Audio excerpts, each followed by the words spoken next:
Hello दोस्तों, मेरा नाम सिद्धम है। आज हम बात करेंगे कि रिसेंटली नवरात्रि के फेस्टिवल पे गुजरात में एक गरबा फंक्शन के दौरान 10 लोगों की डेथ हो जाती है, और वो भी एक ही साथ, मतलब पिछले 24 घंटों में, और वो भी सिर्फ हार्ट अटैक के चक्कर में। इसलिए आज हम बात करेंगे कि इतनी ज़्यादा इंडियन यूथ में स्पेशली क्यों हार्ट अटैक्स इंक्रीज होते जा रहे हैं, और ये अभी से नहीं, लास्ट 2 ईयर से ऐसा देखा जा रहा है। बेसिकली कोविड के बाद से, चाहे उसमें स्टार्स हों, क्रिकेटर्स हों, बिजनेसमैन हो, यंग पॉपुलेशन जितने भी है, टीवी स्टार्स हो गए, सेलिब्रिटीज हो गए, उन सब में इतना ज़्यादा देखे जा रहा है, नॉर्मल लोगों में भी। उसी के बारे में आज हम बात करेंगे, और जानने के लिए वीडियो को जरूर एंड तक देखना। Also like, comment and subscribe to my channel. अगर इसकी बात करें तो हाँ, आपने सुना ही होगा कि हम बोलते हैं कि इंडियंस जो होते हैं, जो भारतीय लोग होते हैं, उनका एक जीने का तरीका बहुत ही ज़्यादा हार्टफेल्ट होता है, और वो बहुत ही अच्छे से जीते हैं, चाहे वो जैसे भी उनकी सिचुएशन हो, लेकिन वो बहुत ही जिंदा दिली से जीते हैं। और इसी के लिए अब हम दिल पे ही हमारे चोट लगने लगी है। इसीलिए एक रिनाउंड कार्डियोलॉजिस्ट और Padmashri awardee doctor S C Chandro, उन्होंने बोला है कि इंडियन पॉपुलेशन का, स्पेशली इंडियन यूथ का जो हार्ट है, जो कि दिल है हमारा, वो बहुत ही ज़्यादा कमज़ोर होते जा रहा है। और इसके पीछे उन्होंने कई रीज़न, जो मेन रीज़न्स वो बताया, वो तो ओबेसिटी, लाइफ़स्टाइल में चेंजेस, और साथ में अल्कोहल और स्मोकिंग भी। इसके बारे में हम और भी आगे चर्चा करेंगे। अगर सबसे पहले 3 चीज़ों के बारे में आपको जानना बहुत ज़रूरी है। सबसे पहले होता है हार्ट अटैक। इसमें क्या होता है, जब हार्ट अटैक होता है, मतलब धीरे-धीरे जो हमारा कोलेस्ट्रॉल होता है वो बढ़ने लग जाता है, और उससे जो है हमारी जितनी ब्लड वेसल्स वो बंद होने लग जाती है। उसमें बहुत ज़्यादा ज़्यादा हार्ट अटैक जो होता है, इसमें जो कोलेस्ट्रॉल है वो आपका बढ़ता जाता है, और आर्टरीज़ जो है वो ब्लॉक होनी शुरू हो जाती है। बेसिकली उससे ब्लड सर्कुलेशन पूरी तरीके से डिसरप्ट हो जाता है।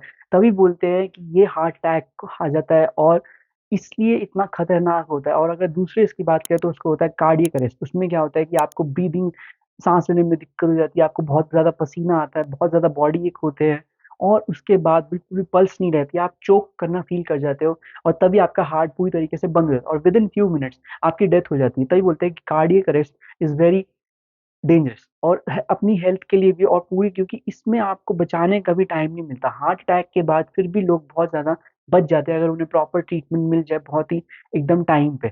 और तीसरा होता है कॉन्जेनाइटल हार्ट डिजीज़। इसका मतलब कि आपके बचपन से ही कोई ना कोई दिक्कत है हार्ट में, जैसे कि आपकी जो हार्ट की आउटर लेयर है, यानी कि हार्ट वाल्व है, वो बहुत ज़्यादा फूला हुआ है या बहुत ज़्यादा श्रिंक है। और साथ में बहुत चीज़ों की होता है कि बहुत लोगों की होता है कि वो उनके दिल में होल होता है, छेद होता है, तभी वो इतना ज़्यादा उनको दिक्कत होती रहती है, और अल्टीमेटली उनकी डेथ हो जाती है। लेकिन वो कॉन्जेनाइटल हार्ट डिजीज़ होती है, जो कि बचपन से ही होती है। तो आपने अब 3 इसके बेसिक वो जान लिए हैं कि हार्ट अटैक भी एक तरीके के नहीं होते, 3 तरीके के होते हैं अलग-अलग। और इसकी अगर सबसे ज़्यादा बात करें, कोविड के बाद से लोग बोलने लगे कि हार्ट अटैक बढ़ चुके हैं, कोविड से बढ़ रहे हैं, लेकिन ऐसा पूरी तरीके से ठीक नहीं है। इसके बारे में हम आगे बात करेंगे। और अगर इसके बारे में बात करें कि हार्ट अटैक कैसे बढ़ा, तो मैं आपको इससे रिपोर्ट से बताता हूँ कि जो NCRB, national crime records bureau की रिपोर्ट है, वो बताती है कि टू लेटेस्ट जो उनका डेटा है वो है 2.25 लाख डेथ हो चुकी है सिर्फ हार्ट अटैक से। और इसमें 85% मेन है ज़्यादा, और वो भी 40 से ज़्यादा एज के नहीं, बल्कि कम एज के। तो इससे पता चलता है कि 40 या 45 एज के लेस उनकी ज़्यादा डेथ हो रही है as compare to 45 above age की। तो इससे पता चलता है कितना ज़्यादा यूथ को ये इफ़ेक्ट कर रहा है, या मिडल एज पॉपुलेशन को, जहाँ पे एक टाइम पे बोलते थे कि अब तो 60 के बाद ही होता है, जब मतलब डॉक्टर्स के पास कोई पेशेंट आता था और वो 60 के बाद होता था या 70, तब उन्हें लगता था कि हाँ, ये ठीक है। लेकिन अब तो 30, 20, 40 के एज में भी आ रहे हैं, और चाहे इसमें कोई नहीं, इसमें सबसे ज़्यादा फिट लोग भी हैं। और उसके, और यहीं तक नहीं, इंडिया में रिप्लेस कर चुका है कैंसर को। टोटल डेथ्स या मोस्ट डेथ्स अगर किसी हेल्थ रिलेटेड होती हैं, तो वो अब हार्ट अटैक हो गया, कैंसर को रिप्लेस कर दिया। मतलब हार्ट अटैक और स्ट्रोक से सबसे ज़्यादा डेथ होती है एज़ कम्पेयर टू कैंसर। तो ये, और WHO भी यही बोल रहा है कि पूरे वर्ल्ड में हार्ट डिजीज़ बढ़ती जा रही है, स्पेशली इंडिया में। क्योंकि अगर आप और कंट्रीज़ के साथ देखो, कि ऐसी बात नहीं है कि वहाँ पे नहीं होता, वो भी दूध की धुली हुई नहीं है कोई। चाहे यूएस में देख लो आप, यूएस, लेकिन यूए हमारी जो इंडिया का है, लाइफ़स्टाइल और जेनेटिक चेंजेज़ और पूरे एनवायरनमेंट, उससे पता चलता है कि हमारी यूएस के साथ ही 6%, 6 टाइम्स ज़्यादा होती है डेथ। यहाँ तक कि जापान में 9 टाइम्स होती है, और चाइना से तो हम बहुत ही बुरी हाल में हैं कि वो हमारी होती है 20 टाइम्स। तो आप इसे इमेजिन कर सकते हो कि हमारी एक तो पॉपुलेशन भी इन सब कंट्री से ज़्यादा है, और दूसरा हमें ज़्यादा इफ़ेक्ट भी इससे पड़ता है कि जो इंटेंसिटी है, वो बहुत ज़्यादा हम बेयर करते हैं एज़ अ इंडियन और इंडियन कंट्री। तो इससे पता चलता है कि कितना ज़्यादा डेंजरस बनता जा रहा है ये। और इसके अगर और बात करें तो रिसेंट जो चेंजेस हमने देखे हैं डेथ, जैसे कि के सिंगर जिनकी डेथ हो गई थी, वो उनको माइक्रोकार्डियल इन्फेक्शन हुआ था और वो परफॉर्म करते हुए उनकी डेथ हो गई, उनको हॉस्पिटल लेके गए और अगले दिन पता चला उनकी डेथ हो गई। ऐसे ही राजू श्रीवास्तव कॉमेडियन जिम करते हुए उनकी वो गिर गए और उनको पता चला कि उनको हार्ट अटैक, और हार्डली 2 दिन में से भी पहले उनकी डेथ हो गई। और यहाँ तक कि फॉर्मर प्रेसिडेंट बीसीसीआई के सौरव गांगुली, उनको ट्रिपल वेसल ब्लॉकेज थी, मतलब कि जो उनकी जितनी भी वेसल्स होती हैं, जो मेन वेसल्स होती हैं, वो सारी ब्लॉक थी। और तभी उनका, लेकिन उनको भी हार्ट अटैक पड़ा था, इसलिए उनको टाइमली ट्रीटमेंट और वो सब मिलने के बावजूद उनको अब ठीक है।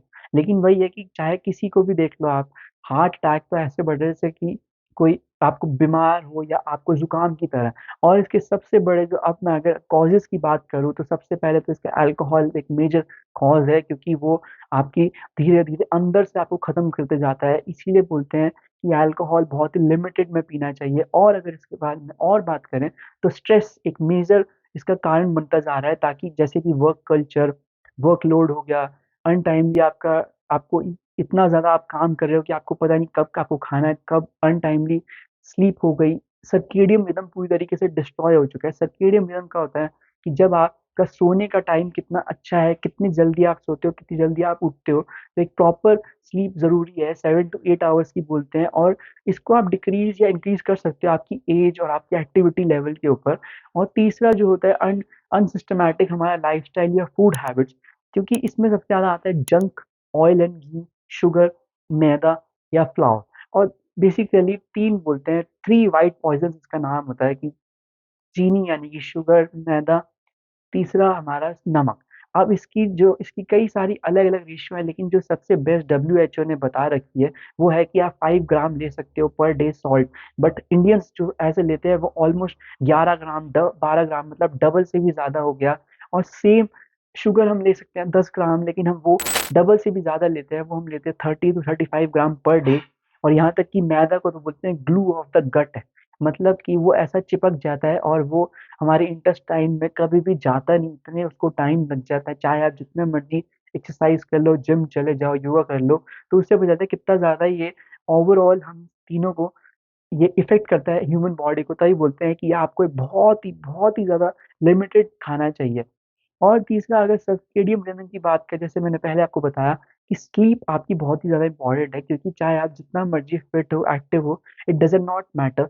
आपकी स्लीप बहुत ही प्रॉपर होनी चाहिए। उसी से आपकी, चाहे आप जितना मर्जी एक्सरसाइज करो, वो तो जिम में बोलते हैं कि जब तक आपकी स्लीप प्रॉपर नहीं है, आप मसल्स नहीं ग्रो कर सकते। और उसी बात, जब आप जिम में इतना पसीना बहाते हैं हम, तो उसके बाद अगर वो रिकवर ना, क्योंकि हमारी मसल टियर हो जाती है, तो अगर वो ठीक ना हो, तो वो ठीक कैसे होगी? वो सिर्फ़ एक ही तरीके से ठीक हो सकती है, और वो आपकी स्लीप है। तो इसलिए बोलते हैं कई ज़्यादा स्टार्स जिनकी डेथ हुई, जैसे कि एक सिद्धार्थ शुक्ला का एग्ज़ाम्पल है, उनकी भी डेथ इसलिए बोलते हैं कि उनको अनटाइमली स्लीप होती थी। बाकी वो बहुत ही फिट थे, मेंटली भी, फिज़िकली, बट उनकी स्लीप बहुत ज़्यादा। तो डॉक्टर्स ने भी यही बोला है कि स्लीप एक बहुत ही इम्पोर्टेंट है। तीस लास्ट जो अब मैं बोल सकता हूँ सबसे ज़्यादा इम्पोर्टेंट, वो है आपका स्मोकिंग। स्मोकिंग तो बहुत ही इंजीरियस है आपकी हेल्थ के लिए, और मतलब बड़े-बड़े कार्डियोलॉजिस्ट, डॉक्टर्स, रिसर्चर्स सब बोलते हैं कि आप चाहे कुछ भी कर लो, बट अगर आप साथ में स्मोकिंग कर रहे हो तो उसके सारे जितने भी, आपकी हेल्थ आपकी अच्छी है, आपकी स्लीप बहुत अच्छी है, आपका फूड हैबिट बहुत अच्छा है, बट आप उसके ऊपर से स्मोकिंग कर रहे हो, तो इसका मतलब वो सारी चीज़ें निल हो जाती है, वो कैंसल हो जाती है। क्योंकि इतनी ज़्यादा डेंजरस, क्योंकि इतने ज़्यादा इसमें 300 से भी ज़्यादा सब्सटेंसेस होते हैं जो कि आपको वो करते हैं, यहाँ तक कि आपकी ऑक्सीजन और ब्लड लेवल को रिड्यूस करते हैं। और जब जैसे कि ब्लड और ऑक्सीजन रिड्यूस होगा, तो हार्ट पंप ही क्या करेगा? इसलिए बोलते हैं। और साथ में जब अगर जैसे कि मैदा हो गया, चीनी हो गई, नमक हो गया, या जितना भी ऑयल, घी, या और जितने भी सब्सटेंस, जंक फूड हो गया, वो जो हमारी लेयर्स होती है हार्ट में, उसको बेसिकली प्लैक बना देते हैं। प्लैक होता है, प्लैक का सिंपल मीनिंग हो गया कि ये बेसिकली एक कचरा है या एक फैट है, लिपिड की लेयर है, जो आपकी वेसल्स में, आर्टरीज में जमती जाती है, और उससे जो है ब्लड और ऑक्सीजन जाने की जो जगह है वो बिल्कुल कम हो जाती है, मतलब वो ना के बराबर हो जाती है। और उसके बाद ये पता नहीं चलता, ये किसी को भी नहीं पता चलता जब तक हम अलग-अलग इसके ईसीजी टेस्ट या सारे जितने भी हार्ट रिलेटेड टेस्ट होते हैं, चाहे ईसीजी हो गया, लिपिड प्रोफाइल हो गया, अलग-अलग हो गया, तो इससे पता चलता है कि इसके बाद जाके हमें पता चलता है कि हाँ, ऐसा कुछ हमारे आर्टरीज़ और वो ब्लॉकेज है। लेकिन हम तब तक इस पे लोड डालते रहते हैं और वो एक टाइम आके कार्डियक अरेस्ट ले लेता है। इसलिए और साथ में अगर चाहे जितने भी ये सारे मैंने आपको बताया sugar, maida, salt, oil and ghee या डिफरेंट जंक फूड वो यही सब इफ़ेक्ट करते हैं लेकिन ये बहुत ही लॉन्ग टाइम में इसलिए हमें पता नहीं चलता। और इसी के साथ अगर जो लास्ट मैं बोलूँ बहुत ही ये एक मार्केट में चल गया है नया कि अगर आप जिम जाते हो तो उससे आपकी हेल्थ खराब हो जाती है। इसमें 2 चीज़ें हैं सबसे पहले कि अगर आपकी पहले से ही दिक्कत है और आपको और आप जिम जाके अपनी बॉडी पे एक्सेस लोड ले रहे हो मतलब आप बहुत ही ज़्यादा डबल ट्रिपल अपने ही स्ट्रेंथ से आप डंबल्स, बारबेल्स या इतनी ज़्यादा हाई इंटेंसिटी इंटरवल ट्रेनिंग कर रहे हो लगातार एवरी डे। कई बोलते हैं अगर आप हाई इंटेंसिटी इंटरवल ट्रेनिंग करते हो तो वो आपको दिन हफ्ते में 1 दिन करनी चाहिए, चाहे आप जितने मर्ज़ी फिट हो। लेकिन हम एक्स्ट्रा लोड देते हैं, एक्सेस से ज़्यादा भी हम कई बार खींच जाते हैं कि अपनी बॉडी को हम पूरी तरीके से बिल्कुल ख़त्म कर देंगे कि आज तो सारी बॉडी आज ही बनेगी, आज ही हम सारे आर्नोल्ड जैसे आज ही बन जाएँगे, लेकिन ऐसा नहीं होता। वो एक्सेस में देता है और वो सबसे ज़्यादा हार्ट पे आपको असर करता है क्योंकि उसे डबल ट्रिपल मेहनत करनी पड़ती है पंप करने को, चाहे वो ब्लड हो गया, चाहे वो ऑक्सीजन होगी, तो इससे बोलता है कि कितना ज़्यादा हम अपनी मसल्स, अपनी ऑर्गन्स को दिक्कत देते हैं। दूसरा ये हो गया जब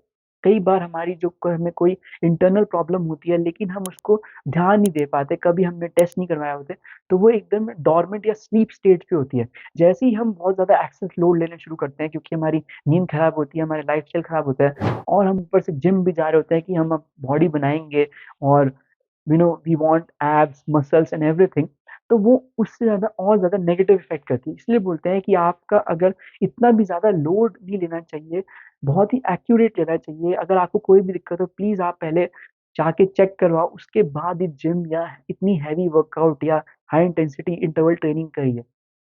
तभी कई बो उसके बाद से यही हो गया कि जिम जाना मतलब हार्ट अटैक को ऐसा नहीं होता। इसके बहुत ज़्यादा ओपिनियंस हैं कि कैसे आपको मैनेज करना है, सारा खेल मैनेज और अपनी लाइफ़स्टाइल का आ जाता है कि आपको इतना ज़्यादा लोड नहीं देना एक्सेस में। अगर आप जो भी बोलते हैं वैसे भी हमारे बड़े-बूढ़े बोलते थे कि एक्सट्रीम चीज़ें सारी खतरनाक होती हैं, आप कोई भी चीज़ एक्सट्रीम लेवल पे नहीं कर सकते और यही हमारे हार्ट को लेके जाती है।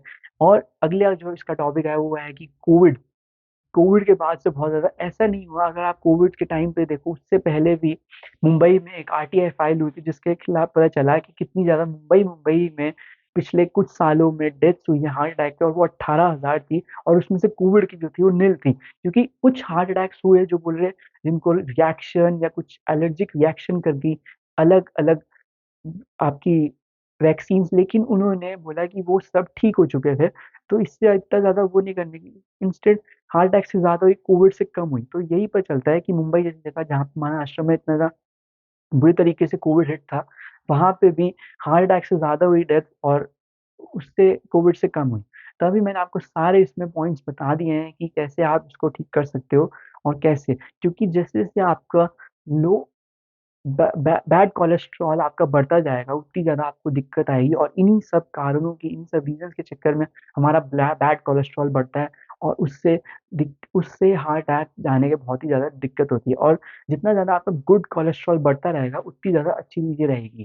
तो आपको कैसी लगी ये video please put in the comments और भी कोई अलग से सजेशन है प्लीज़ वो भी आप टाइप कर सकते हो कमेंट्स में and also subscribe to my channel. Thank you.